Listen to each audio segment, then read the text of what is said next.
Hey guys, and welcome back to my channel. My name is Sammy J, and today I am coming with something different.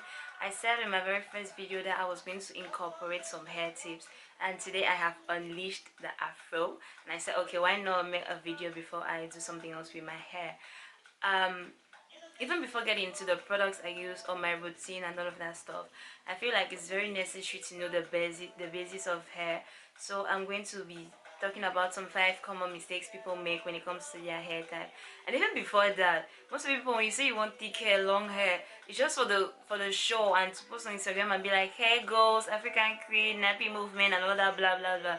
Because if you actually knew the work and time behind this hair, to be able to keep this hair the way it is, you might easily get discouraged. And secondly, when you go to salons and your hairdresser sees your hair, her first reaction is like mama me, because your hair literally is going to take her twice more time, and she might even charge you more. I don't even know, but honestly it's not an easy thing.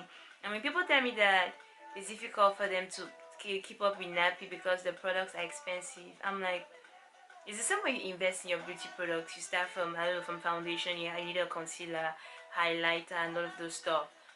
With hair, you literally don't need to start with everything. If you get maybe a very good conditioner, then with that, you can easily go on and have a good hair, because you have to first of all find what works for you, and just with a good conditioner, you can go a very long way. So for me, my problem with hair is not even that the products cost are expensive or whatsoever, is that it's very time consuming. I literally have to create a time space during the week that is literally just me and my hair, from shampooing to deep conditioning to hair and mask treatments and all of that stuff. So for me it's just mostly time consuming, but apart from that it's just good. But anyway, we thank God to have blessed us with these crowns, and don't mind, this is just shrinkage because my hair is actually long, so anyways, not to bore you guys more, let's get into the 5 mistakes people commonly make when it comes to their hair. 1. Know your hair type. I feel like many people don't know their hair types, and especially the porosity part, because and there's this trend that's actually like going on YouTube, the hair rice water challenge. Before you start it, and I'm glad some of them say it may not work for you, and you have to know your hair before doing that, because you could end up having excessive protein in your hair and it damages your hair. So how do you make a porosity test? Get a glass of water and take a few strands of your hair, and your hair has to be clean. Before doing that, you drop it inside a glass of water, wait maybe 15 minutes, 20 minutes.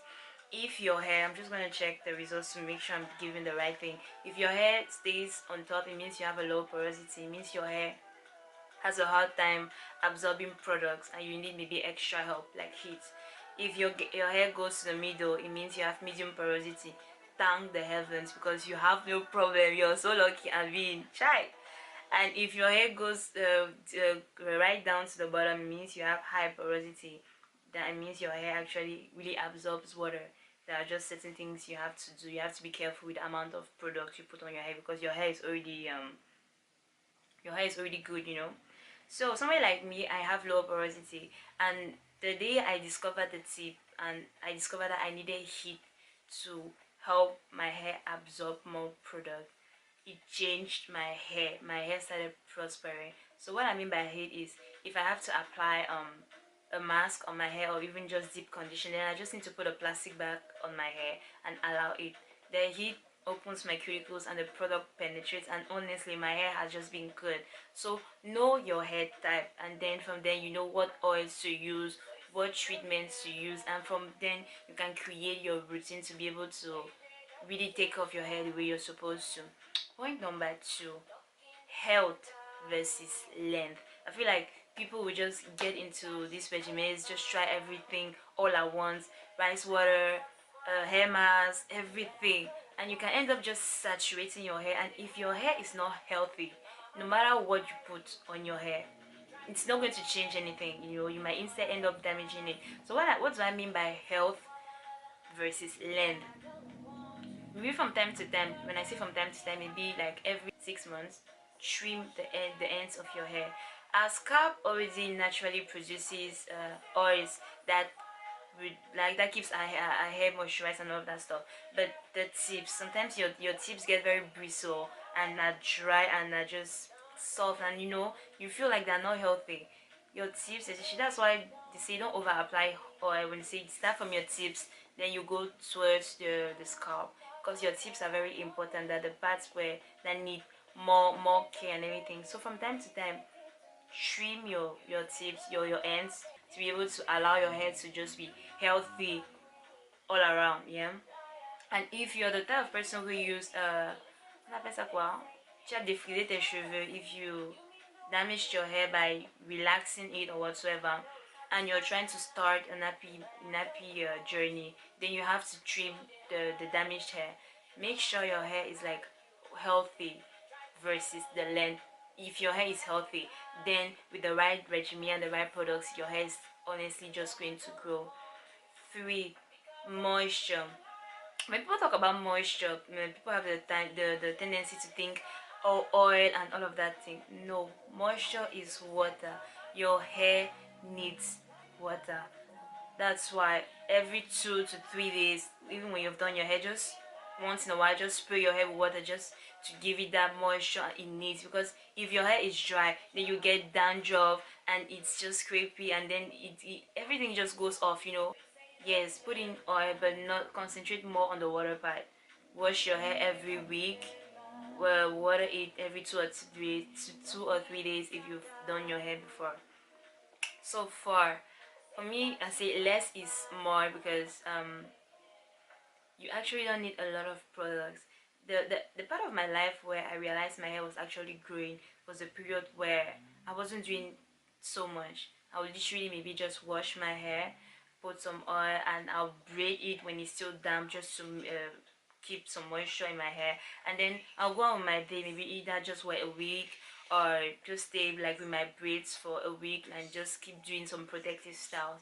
Those were the periods where I literally felt like my hair was growing. I wasn't over packing it with products. I wasn't over handling it. Like, one of the things we hear is, if you over handle your hair, it's going to break, then it's not going to grow. So less is more. Just do 1 or 2, like wash every week maybe. Just use maybe just a deep conditioner, or a leave-in conditioner, your hair, your oil, and then water. Those, honestly. And then just try to always keep your hair maybe in natural styles. Don't overstretch your hair, don't over comb it, detangle with your hands, and never comb your hair when it's dry. You want to die. First of all, it hurts, and you just destroy your hair and everything. And my final point: have a good routine. Honestly, you cannot spend 4 months without washing your hair. Jesus, the amount of dirt you've accumulated, it's unbelievable. And hair is a kind of, even if you realize it, even when when you have a particular skin routine, and your skin is already adapted to a particular way of life, you notice that there is a change in your skin routine, right? Same thing with hair. You need a hair routine. Every Sunday, you wash, you co-wash, or you deep condition, or you apply your masks. Then you treat your hair. That way your hair retains a certain amount of moisture, retains a certain amount of health. So, just to have to, grosso modo, come on, say, 1, know your hair type. 2, health, prioritize healthy hair over long hair. 3, moisturize your hair a lot. And when I say moisturize, apply a lot of water. 4, less is more. Don't over put in products and all of that stuff. And then 5, have a good hair routine. So guys, this was just my 5 mistakes people commonly make, and I hope it helped someone. As from now, if you actually, this hair journey is not that difficult. If you know your hair type and if you actually apply all of these 5 steps, then maybe you will see some hair growth and hair retention and all that stuff. So thank you for sticking around with me. Obviously, I'm going to keep up bringing some of these videos more often when I have my hair out, and just tips about my hair and everything. So like, share, comment, subscribe, and see you guys in my next video. Like I always say, this is me, real and unapologetic. Bye bye.